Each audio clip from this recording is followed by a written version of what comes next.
Hello, everybody. My name is Susan Bachinski, and I'm absolutely thrilled that you've decided to join me today for about an hour or so to talk about what I think is a critically important topic, and that is how we, families and educational team members together, can build a communication foundation for a child or young adult who experiences deafblindness. You'll notice in that intro, I said there's two really important groups for whom I intend this information. And the first is those of you who are family members. Maybe you're a parent, a grandparent, another relative, guardian, sibling. I hope that if you have a child or a young adult who experiences deafblindness, something in this content will be of news to you. You are much more an expert about your child than I am, so I'm not going to tell you. I'm not going to even attempt to tell you what you need to do to help your child in a specific sense, but I hope and I do think that I can give you some general suggestions and general reminders to keep in the forefront of your brain when you're interacting with your child. The second most important group would be those educational service providers. If you're a speech language pathologist, a paraprofessional, school psych, school administrator, general ed teacher, occupational therapist, physical therapist, special ed teacher. I'm sure there are more, not forgetting anybody on purpose. If I forgot your particular expertise, I'm sorry. I hope there's something in here for you as well. If you have experience working with children or young adults who have deafblindness, I hope there will still be something new for you. This is a fairly basic webinar, and I'm so fortunate. It's the first of a series of several that I've had the privilege of creating in conjunction with the Idaho Project for Children and Youth with Deafblindness, so more to come.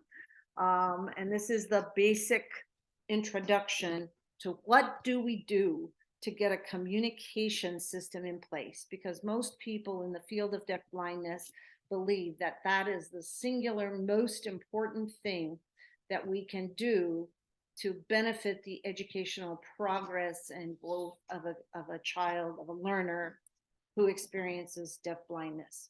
So let's get started. These are the primary objectives that I have for you today. We'll talk about some things related to these, but we'll start with a super basic introduction to what is communication. And we're going to talk about this thing called receptive communication and this thing called expressive communication. We'll look at the give and take process that must occur for effective communication to take place.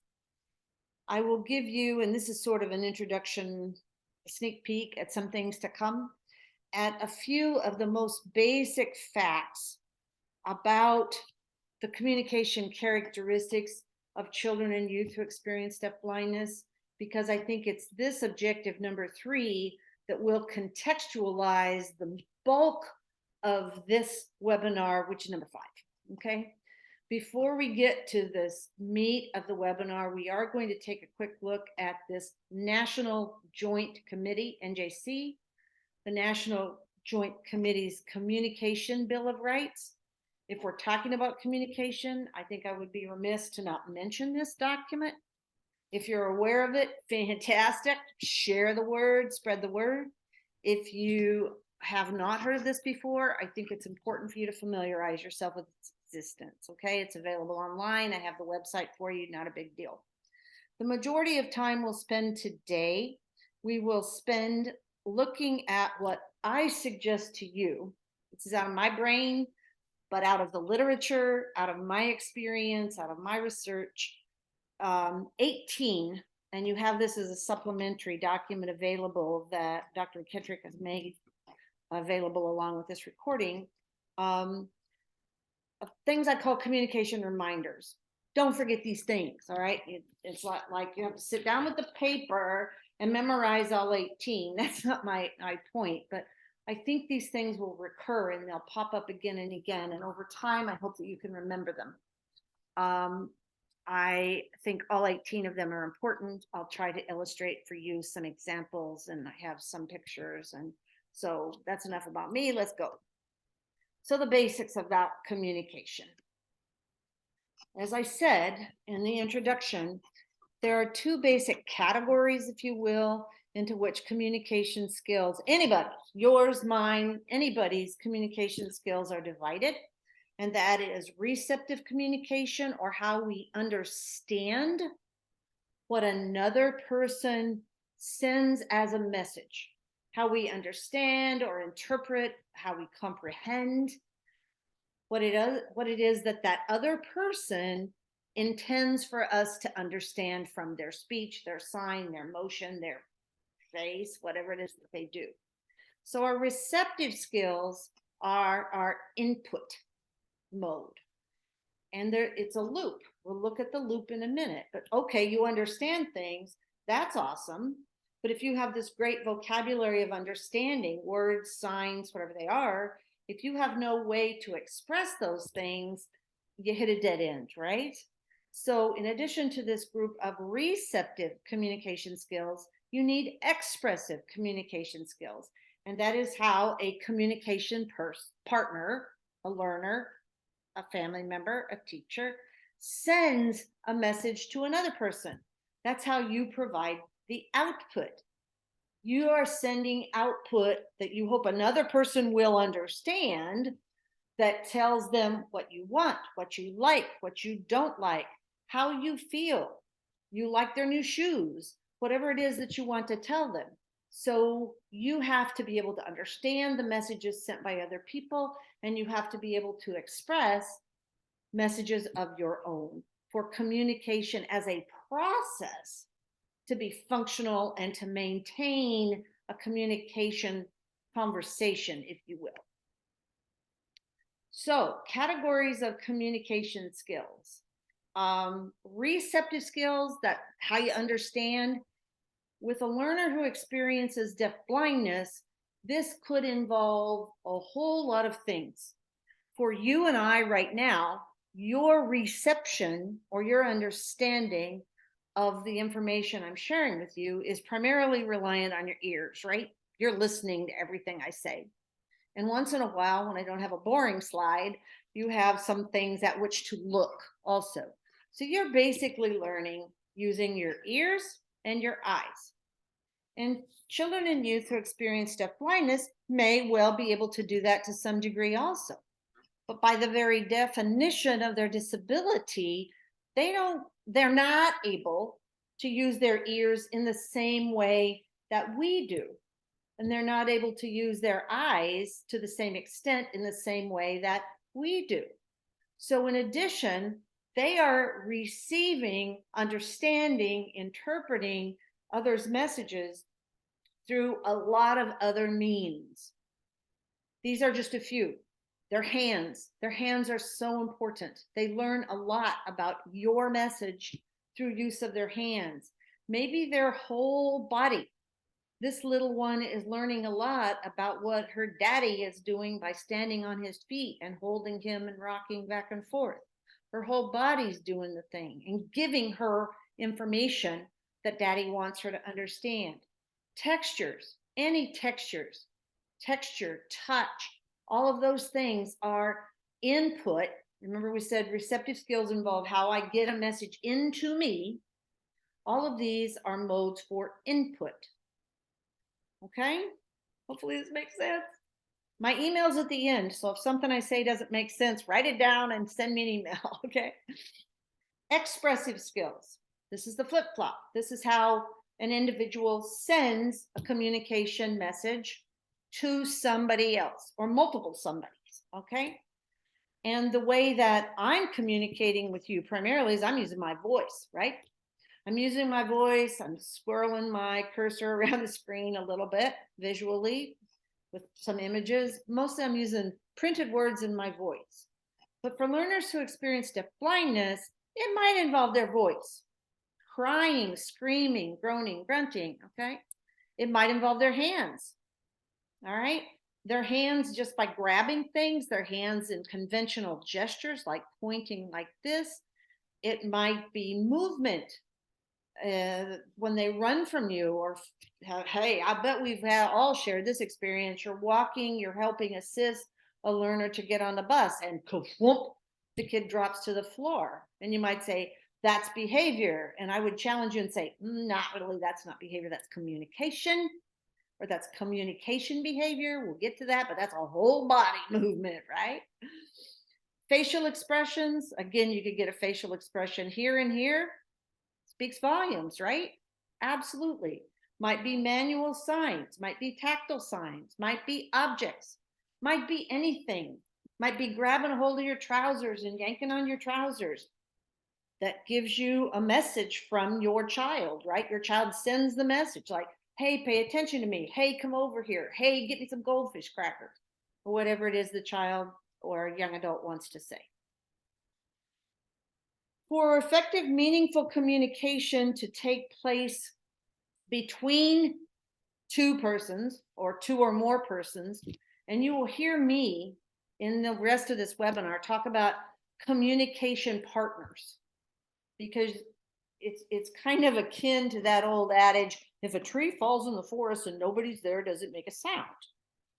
And so what I'm suggesting to you is that even if a child, a young adult with deafblindness makes all these signs, says all these words, makes all these movements, noises, if there's not another person to receive them and respond to them, that's not communication, right? What makes it communication is that two or more people are involved. So I'm going to talk about communication partners, and I say that a lot, okay? I acknowledge that, I own that one. And so for effective communication to take place between partners, both individuals must have functional, receptive, and expressive skills. All right? By its very nature, by its definition, communication is a give and take process. The word, those of us who study communication in college, read this. Our textbooks don't say it's give and take. Our textbooks say communication is a reciprocal process. All right, same thing. Big word to say give and take, turn take, right?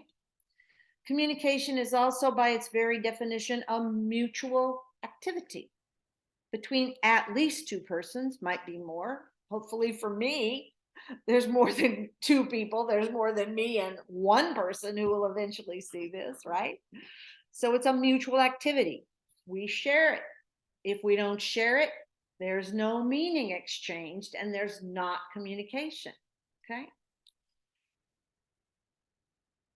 The National Speech, Language, and Hearing Association, you'll hear it called ASHA.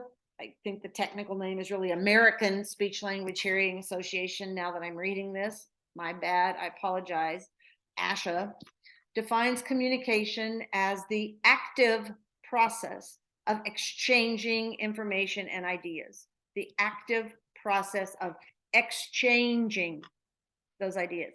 Exchange involves reciprocity, give and take, a mutual activity. So it kind of looks like this. I'm not an artist, not doing that, don't know how. This is my best shot to show. We have a learner over here, and you'll see sometimes the learner is the sender of a message, sometimes the learner is the receiver of a message. We have a partner, could be a peer, a sibling, a parent, an educational service provider, who also is a receiver of a message, but is also the sender of a message. And for communication to happen, you have to have these two or more, and the learner will send the message, which is then received by the other person. And then hopefully, if it's going to become a communication interaction that is going to be ongoing as a communication interaction, conversation, then this person, the peer, parent, teacher, is going to send a message back to the learner that the learner will receive. And so it goes. It's a loop. It's a reciprocal loop. And that's really important that we don't forget this, which is why we talk about partners in communicative interaction. Hope that makes sense. So let's take just a very few minutes, if we can, to talk about just a few characteristics of learners who experience deaf blindness that are most relevant to communication. All right. I think I picked out 6. So let's take a look at those and see how you feel about those. First of all, and I think these are, according to my brain, in order of importance. All right. To me, the single most important thing, this is hard for me because I think they're all important. The single most important thing that we need to keep in mind is that learners who experience deaf blindness very, very, very often, not always, but lots of the time, need to have information presented to them through more than one sensory mode or through more than one communication mode. You might need to sign and show an object to the child. You might need to talk and touch the child. You might need to talk and sign. You might need to combine moving with that child while you touch her. Think about it. With young babies, that's what we do, isn't it? When we rock them, we try to calm them. We're really communicating with them to calm them. And if you have a very young child with deaf blindness, you're probably doing the same thing because that little one doesn't know yet there's a world out there outside his or her body. So you rock and you move and you touch and you make soothing noises. There's 3 modes, sensory modes, communication modes. It's different ways that you provide that input. Doing only one thing probably is not sufficient. Maybe if if it were a safety situation and you see a child heading for something dangerous and you just scream stop at the top of your lungs and you don't do anything else because the child can't see you, but the child has some hearing, might stop. Okay. So again, I'm not going to say that never, ever, ever is the use of a single communication mode or sensory mode sufficient, but not for learning. It's generally not sufficient. Sometimes it will help keep a kid safe in an immediate situation, but we want to thoughtfully select which communication forms, modes, which sensory forms we're going to use. It's not throw everything at it. It's not talk, sign, gesture, move. No, you can't just throw everything but the kitchen sink at it. We selectively make decisions as a team, school and family, about what is essential to communicate the message we want communicated. The second main thing is that that learner, child or young adult, needs to have the opportunity to learn and interact in an enhanced context. In other words, we have to change the environment often. We may have to have targeted lighting. We might have to have an FM system in a classroom. We might have to use the services of an intervener when we walk into a new place, a gym for an assembly, to say, okay, we're in the gym now and we're going to sit with your 6th grade class. We're going to go up to the bleachers. We're going to take 3 steps and you're going to sit beside Johnny, your best friend. You're contextualizing the situation. However you add information into the context to support the learner's understanding and ability to send messages, that's really, really important. Modifying the communication environment. It's also important to remember that very, very often learners who experience deaf blindness really don't get that much benefit from incidental learning or secondary learning. A lot of the things I think that challenge us when we're trying to help a learner who has deaf blindness develop new skills and grow and make academic progress is a lot of the earliest pieces of learning or the most basic pieces of learning. We aren't challenged to teach kids who are so-called typically developing, right? They just learn that stuff. They just learn things by watching the world, by watching their brothers and sisters, watching their classmates. They just learn by being in a situation, being alive, and following models. And that's incidental learning. Secondary learning is more likely group learning. That's a rough definition. I don't want to spend time on it today. But my point is that for most kids, in most situations, if they experience deafblindness, they are going to need someone, family, school team member, to directly set up a situation and directly teach that skill. Purposefully structure instruction to teach that skill. The best way for us to informally gauge a learner's cognitive skills and communication skills is by watching the way she remembers things. If when she's showing that a light bulb goes on and there's understanding, she starts moving. She maybe does a special dance. Or when she is calm, or you know that she loves country music and it comes on the radio, then she starts clapping her hands or tapping her legs, or watching how she remembers or recognizes positive experiences from her history is really a very important, valuable tool for us. So families, share those things with your child's team at school. You know better than they do, and they need that information from you, because they may not know that when you went to the beach last summer, putting her feet in the sand and letting the water run on them was like the biggest turn on in the world. Teachers need to know that. All right. So if she's sitting and wiggling her toes and doing things when she's barefooted for an activity, school team members need to know that might be somehow linked, like she's waiting for the water or she's waiting for the sand, and what they're going to do with that, who knows? But the point is, you as family members know that stuff, and you need to share with your child's school team. Many kids with deafblindness often find it very difficult to anticipate what's going to happen next. Again, many kids who are typically developing, they learn that if I hit my sister, my mom's going to put me in timeout.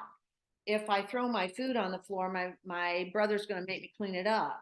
If then, they know what the consequence is going to be. They know if they don't turn in their homework, they're going to get a bad grade. They know that if they don't turn in their homework, the principal's going to call their mom. That's anticipation. Many kids with deafblindness don't automatically do that, because they don't learn that incidentally. We have to teach it. We have to teach predictability. The world's safe. The world's organized. Some of the time, a lot of the time, the world can be made into routines. The world can be predictable. And we have to help kids learn that. Many kids with deafblindness are deprived of the most basic extrinsic motivation. That's things outside of them that make them curious, all right? They're not curious about what is 20 feet over there because they can't see it. They're not curious about what that funky sound is in the car, or what that particular animal is at the zoo, because they can't hear it. Or if they hear it in a distorted way that's not the same as those of us who have typical hearing and vision. So a lot of those basic motivations or curiosity, they're not there.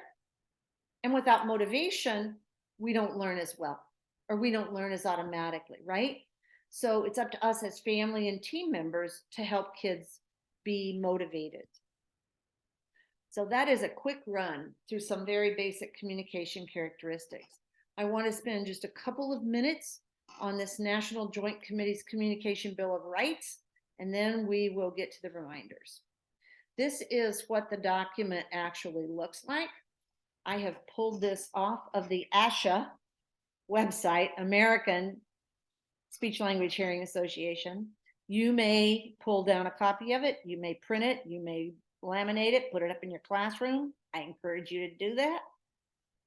One really fun activity, if I had you all in a room with me right now, I would ask you to do group work, or would do breakout groups, and would say, which one of these 15 rights is the most important? I challenge you to do that activity with yourself, because I read the first one, I go, yep, that's it. Then I read number 2. Oh, nope, that's number 2. And I keep going, and then I read number 8, the right to be informed about things in my, yep, it's number 8. And then I read number 9, and it's number 9, because I think they're all very important. So I challenge you to read through them. I think we can all find that some are more important in our own minds than others, but these are the 15 elements that the National Joint Committee for the Communication Needs of Persons with Severe Disabilities, not just deafblindness, significant, complex, multiple disabilities, physical, sensory, motoric, cognitive, all those things. And this is a unique group because it includes folks from every major professional organization in the country, including family networks, including the American Medical Association, including all of the professional organizations, CEC, OTR, the PTs group, on and on and on. And they all came together and they all agreed about this. What? It's amazing. And that's the power behind this Communication Bill of Rights. So please make yourself familiar with it.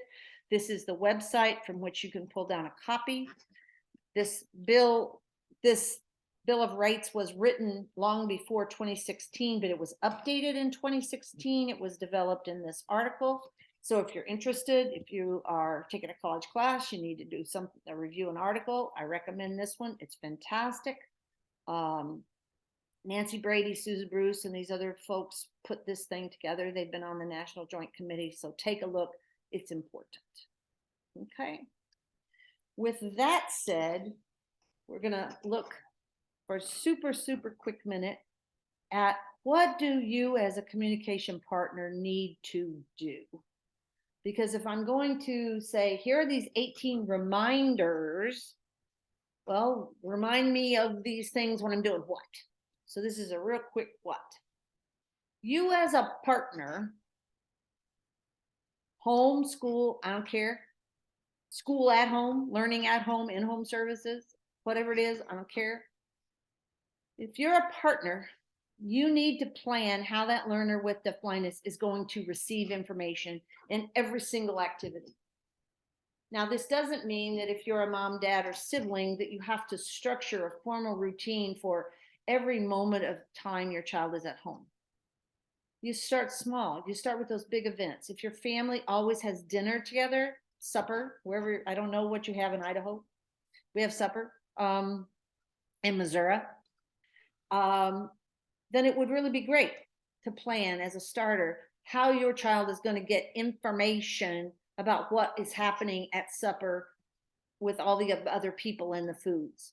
If you have a bedtime routine, it would be really important if you implement that same bedtime routine every evening. And if your child loses control of behavior, if you deviate from it, make sure you're planning how the young adult is going to get information in that activity. And you want to do this planning for as many activities as you can. But if you haven't done this at all, don't think, oh my gosh, I got to start with 73. Start with 1 or 2. In school, you need to plan this about the major activities, how the learner is going to receive information. You need to plan what a learner is going to do in every activity to show you she understands what you want. Because you can't directly observe a child receiving information because it goes in, and hopefully she understands, hopefully she comprehends, hopefully she gets it, but you can't see that directly. What you can observe is what that child does. If you give a cue that it's time to stand up, you have no idea if the child understands stand up unless she moves forward in her chair, or she puts her hands down on the arms of her wheelchair and starts to push herself up. You can see that she's doing something to show you she understood stand up, right? Okay. So how's she going to get the information? What's she going to do to show you she understands the information? And then again, think about the environment. Think about the physical environment, think about the visual environment, think about the auditory environment. And these two are because every child with deafblindness has his or her own set of visual skills and visual deficits. Auditory skills and auditory deficits. Those are unique and individual because kids with deafblindness, young adults and children with deafblindness are a very, very, very unique and heterogeneous group. You've met one child with deafblindness. Good for you. You've met one child with deafblindness. And the next one you meet could have an entirely different set of skills. And that's really important. So you're going, finally, Susan, finally, it's been 29 minutes. You're finally going to get to the meat of this presentation. But I think that was important background. I hope that you think it was important background. So let's spend the rest of our time looking at these 18 reminders. Number one, everybody communicates. Everybody does. And conventional language is just one means. Spoken language is one means. Sign language is another means. Writing stuff on paper is another means. Those are all conventional, organized ways to communicate using language that are accepted in our society. And every society has different sets of conventionality. The gestures we use, if I do this, you don't know exactly what I want, right? But you know I want something. If I take my cup and I push it at you, you can't see my face, let's do this. You might not know exactly what I want. I could be saying, I hate what's in this, get me something else to drink. Or I could be saying, this is empty, get me some more. But you have an idea. That's a conventional gesture. So that's what I mean by conventional. But everybody communicates, even if your young adult child does things that are unusual.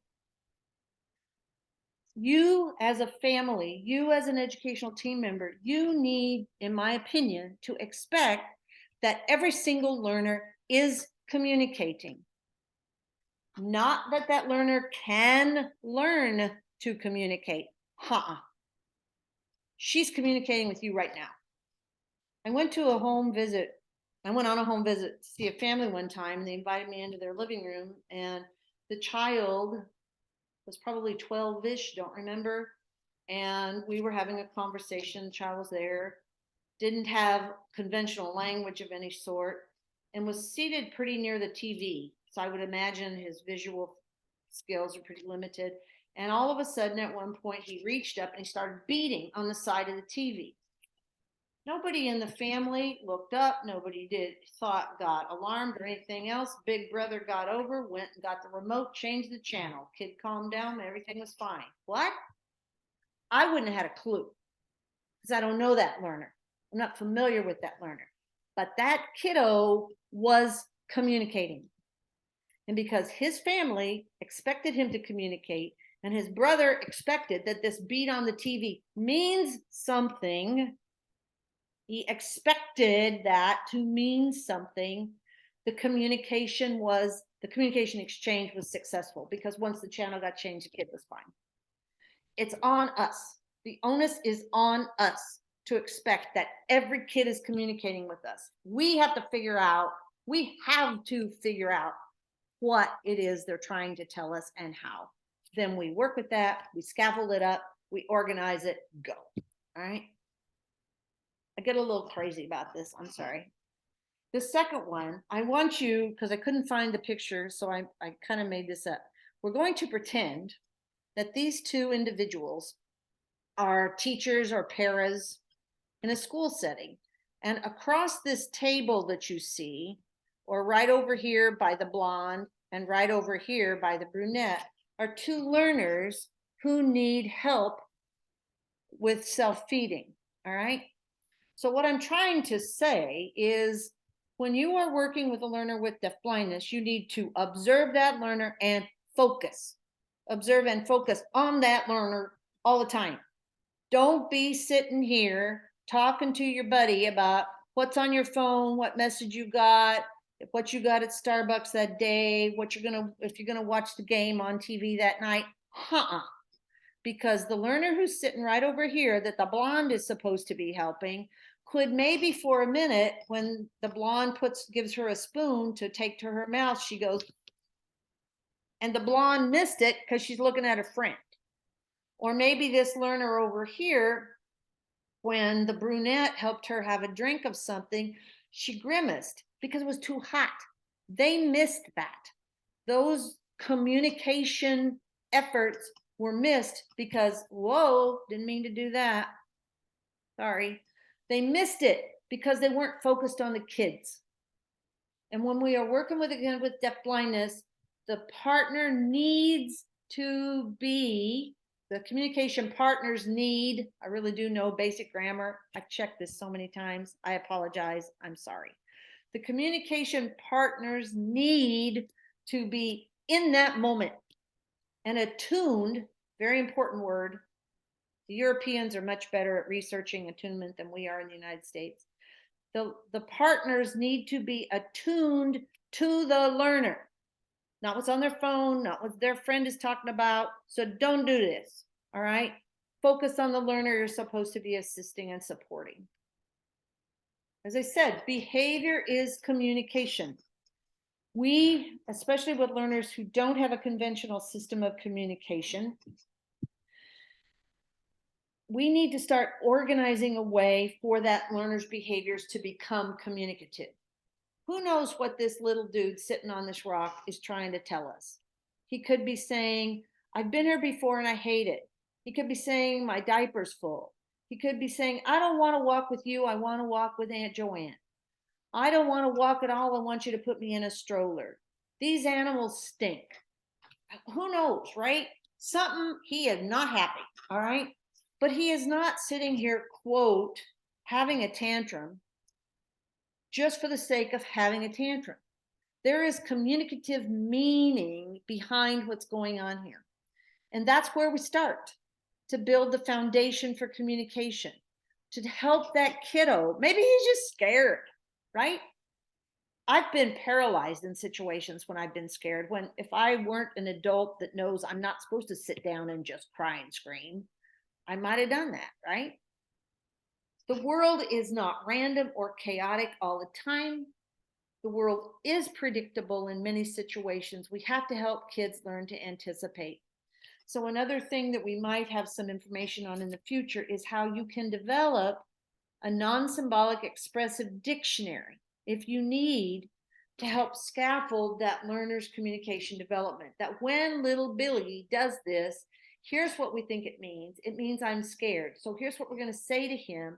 You will be okay. And we're going to put him in a stroller. Or you will say, I know you're scared. Or you will sign, you're scared, sorry. And you would pick him up or whatever. So that every person who interacts with Billy when he does this thing responds in the same way. And that's how we begin to organize a way to make that behavior communicative. Communication is both a skill and a sensory motor experience. I didn't know how to depict that, so it is a boring slide. Kids learn skills of communication, but they do it with the supplementation of vision, hearing, touch, movement, smell, taste, all those sensory motor experiences. Once again, we don't throw everything at one experience. We selectively choose which sensory skills, which movement skills. Maybe it's right arm movement, maybe it's two leg movement, maybe it's whole body movement, maybe it's we passively move the learner, maybe it's we allow the learner to rock. You know, I think our tendency is to stop the rocking. Well, you know what? If the kid self-soothes by rocking, if he can learn to touch a switch while he's rocking, let him rock. I don't care about that. So we have to balance learning skills with the sensory motor experiences that kids need. Some kids need extra sensory input, extra motor input, and some kids are so sensitive, they need less. They need minimal sensory input to be able to learn, all right? We talked about this a little bit before, but I think it's important to mention with a couple more examples. Remember, a basic characteristic is that the way kids express what they remember, what they recall, and it could be pleasant memory or very unpleasant memory. If all of a sudden your kid shows like super challenging behavior when they go to a certain environment, it may be because the last time they were in that environment, the big dog in that house scared them. So it's not necessarily pleasant memory. It can be very strong, strongly unpleasant, or strongly pleasant.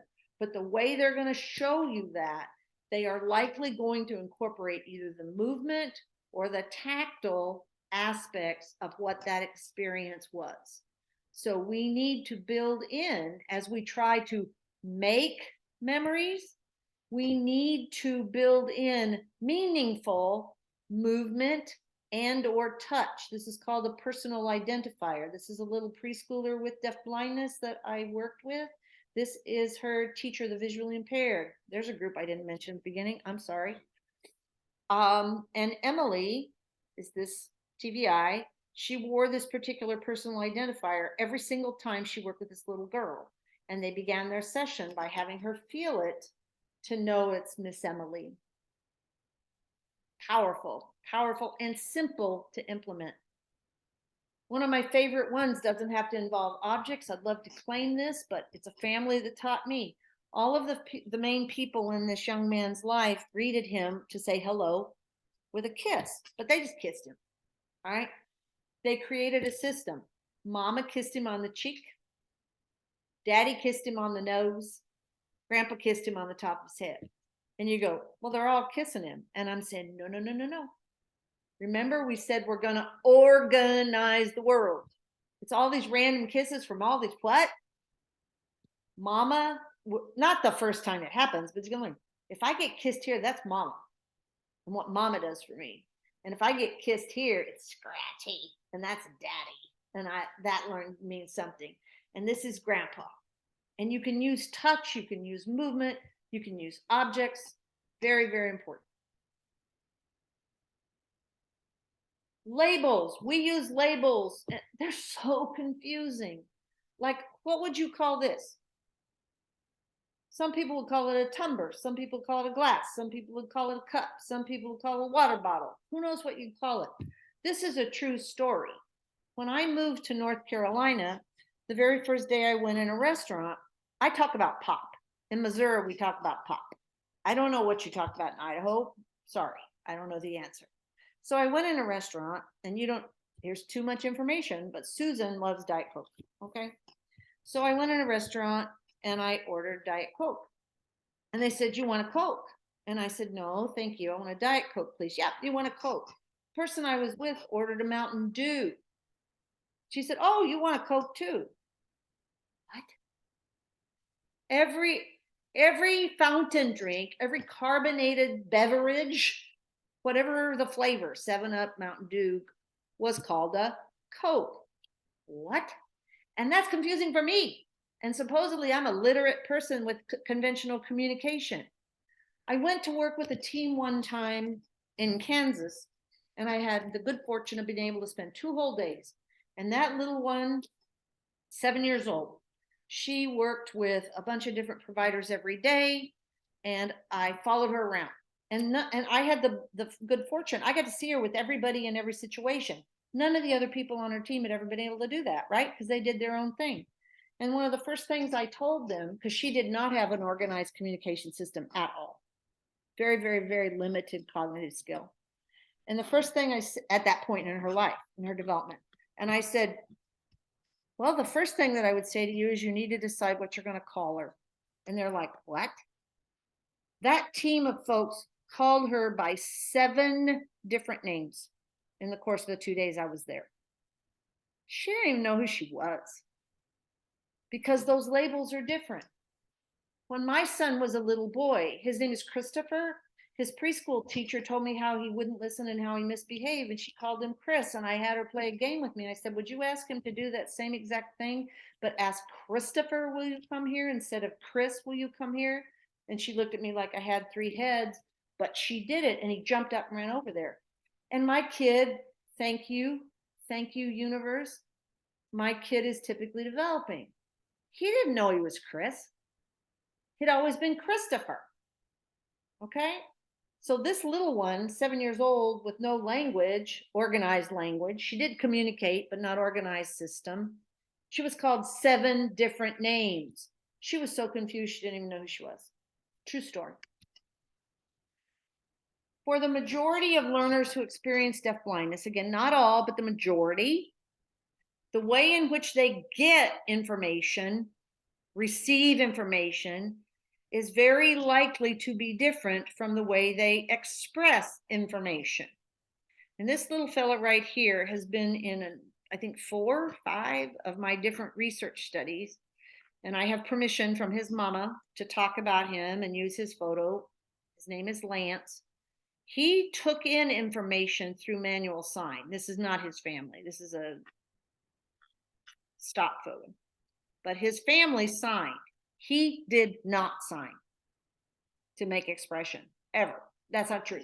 He signed a couple of times when he was really starving and when he was really in pain and needed the nurse. He doesn't sign.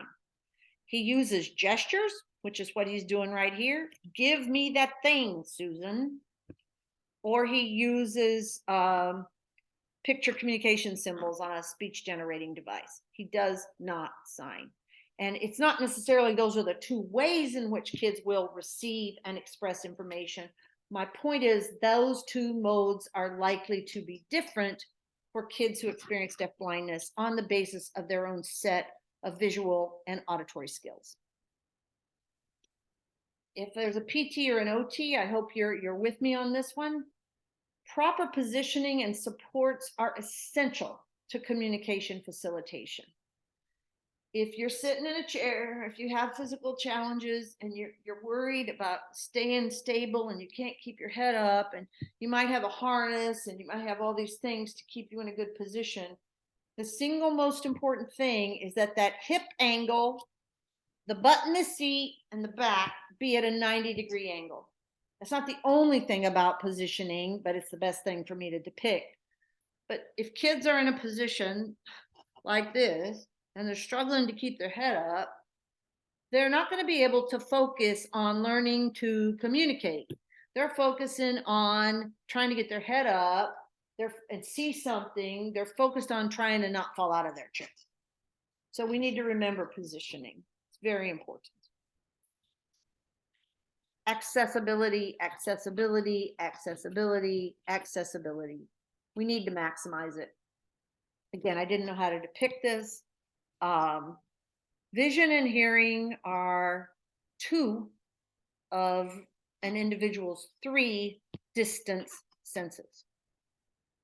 Those are senses that allow us to gather information from far away, right? Our vision, our hearing, and our smell. Many kids with charge, which often involves deafblindness, many kids with charge don't have a sense of smell. So they have impact on all three distant senses. For kids with a label of deafblindness, there's some impact on two for sure, right? That means they need to rely on what's called contact senses. Touch, taste. It's really, really hard to learn everything you need to learn about reading, writing, and arithmetic, let alone people and social interactions, if you rely on taste and touch.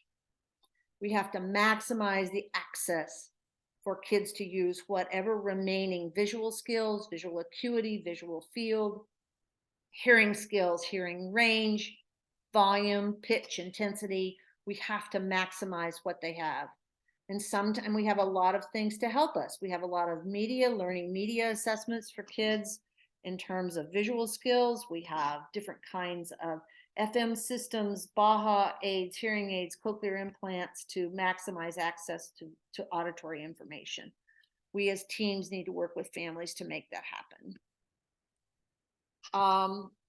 We do need to teach multiple modes of communication, but only for keywords. I don't need to be able to say, may I have a Diet Coke, please, in 4 different ways, okay? But I really do need a way to say, no, leave me alone, or no, get out of my face. I need more than one way to say that. Because if I only sign and it's pitch dark outside, we're in a park or a theater, I can't rely on my sign. I may need to grab your hand or smack your hand, or I may need to go, a go talk, a Big Mac switch. They don't work in a swimming pool. They don't work in a shower. They don't work where it's wet. They don't work if their batteries die. Hearing aids and cochlear implants don't work if their batteries die. So for those essential words to keep kids safe, to keep kids feeling secure, to have kids ask for help, they need more than one way to say it. They need it on their device. They also need a gesture or a sound. They might need a gesture, a sound, and a device. I don't know, but they need at least two, so that if it's too dark or too wet or too noisy or the batteries are dead or they have an alternative way to say, help me. I need you to help me. And we have to remember that, but not for everything. You know, I don't need 3 ways to tell you I'd like to get new shoes. I can just wait till I can get back to my board. But I do need more ways to say no or help or I'm scared, right? And in terms of an educational sense, I need more than one way to say, what is that? Teach me about that, to show you that I'm curious. It's one of my favorite cartoons that Michael Giangreco created. It's also one of my favorite reminders. Please do with the learners whom you serve and not for them. And this is a tough gig, because those of us who enter this field of special education or work with learners with deafblindness, we do it because we want to help, right? We do it because we want to provide a service. We want to make life better and easier for those kids. We want them to be independent. Families, this is a killer for you because you don't want to see your child struggle. You don't want to see your child hurt. You don't want to see your child have to fight with something, right? You want to help them. You want to step in and you want to help them. But look at this cartoon. After only 2 months as a teacher assistant, Gladys, who's the para, finds that her spelling has improved, her math skills are honed, and she has discovered, as she's showing the child, she has artistic ability. Because she's doing the kid's work, right? And the kid is sitting there. Again, most kids with deafblindness might not be able to vocalize this per se, but to say, when do I get a turn? She's saying, let me help you with that. Well, maybe, but she's not helping, she's doing. And the kid's like, huh? We need to be sure that we're doing our very best. We're making our very best effort to require some kind of active participation from the learner. Even if it's only partial. You might say, well, I have to change my 13-year-old's diaper. Okay, but he could hold the diaper, even if it's you help him put his hand on his abdomen after you've laid the diaper on his abdomen so that it's there when you need it. Or maybe he could help lift his hips off the bed or the changing table. Find some way that the learner can participate in an active way. Don't do everything for. Do with. Don't do for. And wait. How do you show wait? I guess I should have shown a passage of time. There's the old cliche, patience is a virtue. And I do get a little crazy about this notion of virtuous folks who work with kids who experience disability. I don't buy that. But I do believe that it is important to wait. Sometimes some of my biggest struggles in working with children and youth who experience deafblindness are get impatient. And you want to jump in and do for, right? But going back, we're not going to do for, we're going to do with. Well, if we're going to do with, we're going to have to wait. Lance, my little dude that was making the gesture, his average, no kidding, he's been in multiple studies with me. His average wait time or average lapse between when I would ask him to do something and when he would respond, 23 seconds. Now you just wait for that. Let's just sit here for a minute.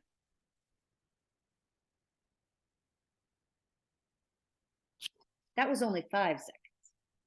Imagine saying, you know, giving him a sign like, Lance, I need you, come. Not to wait 23 seconds. And here he comes. 23 seconds later, it's like it starts. And if you go, Lance, come please, then he goes back. Oh, she told me something. What did she tell me? She moved her hand. Oh, I recognize that. That's come. And here I go, Lance, come please. Then he has to go, oh, Susan gave me a what? And the 23 seconds starts over and it starts over and it starts over. We need to chill. We just need to wait. And you have to have some kids' wait time is only 2 seconds, or their response time is only 2 seconds. So you only have to wait 2 seconds. Some kids' response time is 5 seconds, 6 seconds. Then you only have to wait 5 or 6 seconds. Lance is extreme. I use that as an example on purpose. But you need to know what your learner's average wait time is. And obviously, if it's been 3 minutes, chances are you need to give the request again, right? And that's going to be individual, but you'll figure that out. Body language is a two-way street. I think we are very good, most of us who work with learners with deafblindness, to take cues from their bodies. If we're holding them on our laps, like in this picture, we could sense changes in their muscle tone, right? If when you pick them up, everything goes like this, you feel it. We see changes in their heart rate. We can feel changes in their heart rate or their respiratory rate. We feel it, right? We feel those subtle things, not only if they're thrashing around and everything, we feel what kind of responses they are giving to us when we're holding a child on our laps. That's why this is me and Mr. Lance again. My hands are on his legs for 2 reasons. One, I want to know how he's responding to me, what he's doing in terms of his muscle tone, or if he's starting to make a move to try to get up. Not that I'd stop him, but I need to know what he's doing. And also, he needs to know I'm there, so that if he needed help, his gesture that we helped him learn was this is my hand on his leg. This is his hand. He would take my hand and put it on what he wanted. Well, he needed to know where to find my hands to do that. But what I'm suggesting to you in this reminder is, if you think that this beautiful little child isn't reading body language from the mom, I'm sorry, but you're wrong. Because that child knows what mama's tone is too. And if while he's sitting there, mom's stiff, or mom's nervous, or mom's anxious, or mom is in a hurry and wanting to get up and squirming around and looking for her keys and looking for her phone, if I'm not present and attuned to Lance because I'm jerking around and not leaving my hands there, he knows. And we are wrong if we think kids don't take cues from our bodies, just like we take cues from their bodies. So I think this one goes hand in hand with what I said. Be present, be attuned, observe and focus on that learner. We're getting close to the end, folks. You want to model the use of the learner's modes of communication. If the learner uses gestures, you use gestures. If the learner uses a go talk, a Proloquo 2 on a phone, Unity system on a dyno, whatever it is, you not only use that to receive messages from the learner, you use that to express messages so the learner sees that's a valuable way to communicate. Some of you may have seen this quote from Jane Corsten. I think it is incredibly powerful. The average 18-month-old, this is a typically developing 18-month-old, has been exposed to, look at the number, 4,380 hours of oral language at a rate of 8 hours a day from birth. This is 18 months. That child has 4,380 hours of exposure to language. A child who has a communication system, an augmentative communication system, like a speech generating device, sign language, tactile language, and receives speech and language therapy twice a week, for 20 to 30 minutes, will reach the same amount of language exposure, wait for it if you haven't read ahead of me, in their AAC language. They'll have this 4,380 hours of exposure to their speech generating device in 84 years. Let that sink in. We have to model, we have to show that child how to use that device and how that device, that system of sign, that's Seeing Essential English, Signed English, Educational Sign System, Makaton, whatever it is, we have to model it so kids learn that is a vehicle for expressing meaning. Because if we're just getting kids up to the level of an 18-month-old in 84 years, that's unacceptable. You know that. You don't need me to tell you that. Communication is the foundation for literacy skills, reading, writing, using a computer, all the technologies today, all the technologies on cell phones, laptops, it all starts with communication, folks. I just always say reading is just communication written down. And if kids don't understand, don't have a communication foundation that's meaningful, they're not going to learn to read in a meaningful way. You build the communication foundation first, and on top of it, then you layer reading, you layer writing. Very, very important. Today affects tomorrow, but it doesn't predict it. That's one thing that still makes me crazy. And even last year, I was talking with a family of a child who has Charge syndrome, and they basically said, well, the doctors told us that he'll never walk and that he'll never talk and that he'll never and he'll never and he'll never eat and he'll never. And I'm like, oh, it's just 2021. No, we don't know. All right. What we know is where we are today. And maybe today Lance isn't walking. Okay. Lance didn't walk until he was almost 5 years old. All right. My same Lance. And his parents were told when he was born, now he's, I'm going to give this away, now he's 23 years old. 23 years ago, he would never walk. Well, he's mobile as can be, right? He wasn't walking independently till he was 5, almost 5, 4 years, 10 months, okay? So, but today, on that day, he wasn't walking. On the day he went into the hospital for his cochlear implant surgery, he wasn't walking. So that affects what you can expect for tomorrow. But it doesn't predict it, because nobody in the world would have predicted that after his cochlear implant surgery, he'd walk independently. And oh, guess what? He did. That's another extreme example. But when I don't have you for very long, I got to use my best example. You can't predict what these kids can learn. I can't predict what these kids can learn. We can't predict what these kids can learn. We expect them to learn. We expect them to communicate. We're going to scaffold systems to help them communicate. We're going to interpret communication, and we're going to go. And we're going to go as far as we can go. And we're going to start where we are right now, and we're going to hope for incredible things. It's never too late to begin. This is the second last one. Never too late to begin. This one I put in there because I oftentimes talk with families who have young adults, who have a kid who's 17, who have a kid 19. I got an email today from a mother in Missouri who has a 24-year-old daughter and saying, Susan, can you help me?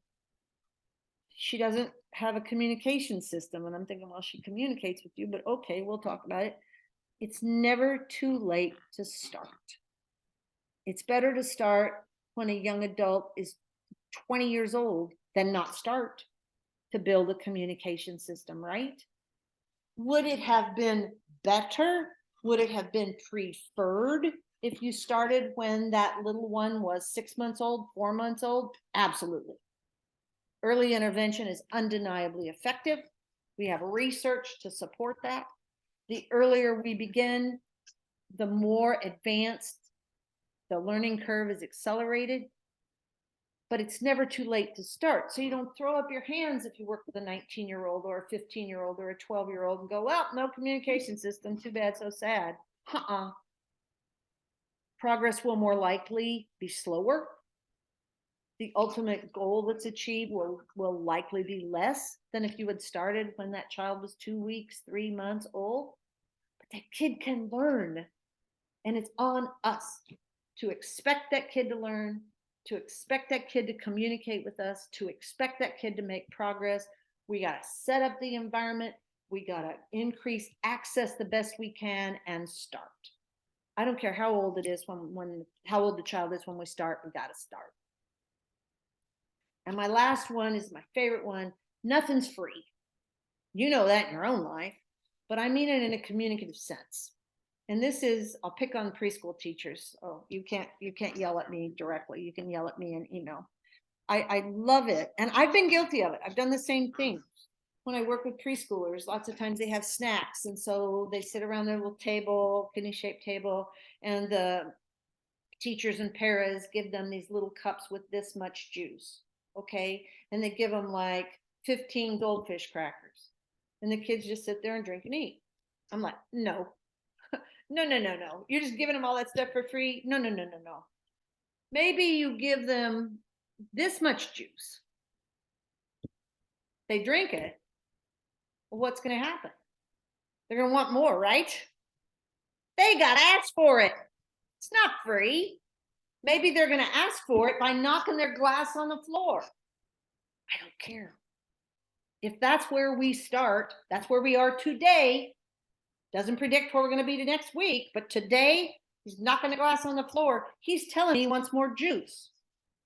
And we're going to shape it so that ultimately then he might push the glass across the table at me. Till then he might actually hand me the glass. Till then he might actually clap on the glass. So maybe then we can help him say more. I don't know. It's going to be a different trajectory for every learner. But you give them this much juice, and to get more, they have to do something. They have to ask you through behavior. It would be great if the sign could say, I want some more juice, please. Or say verbalize, please, Susan, may I have some more juice? That's not where a lot of kids with deaf blindness are. Nothing. And even if they are, they may ask for it, right? Give them 2 or 3 goldfish crackers. Then they have to ask if they want more. I would say, as an exception to this, if we're talking about nourishment, if we're talking about meals at school, no, you can't make kids ask for their nourishment. They're entitled to their nourishment. And especially at the beginning, just give them bites, give them the first syringe full of food. If they're tube fed, whatever. You might stop and have them ask for 2 or 3 bites in the middle of the meal, or ask for more if they know they're supposed to have 2 cans of the formula in their tube feeding. That's what we did with Lance. He's tube fed. We finally got to the point he'd have to ask for the second can, till finally he had to ask for them both, till finally he gets the cans for himself and brings them to us. Okay. Nothing free. Kids have to be active participants in their communication exchanges if they're going to learn and grow, and we're going to have a communication foundation. So that is it for our session today. We're about a minute, pardon me, 1 minute, hour 7. Thank you for your kind attention. I think the takeaway, besides communication is important, remember that learners who experience deaf blindness are incredibly heterogeneous as a group. You met one kid with deaf blindness, good for you. You've met one kid with deaf blindness. Not trying to be a smart aleck when I say that, but it's just true because they are all so different from one another. I promise you my name.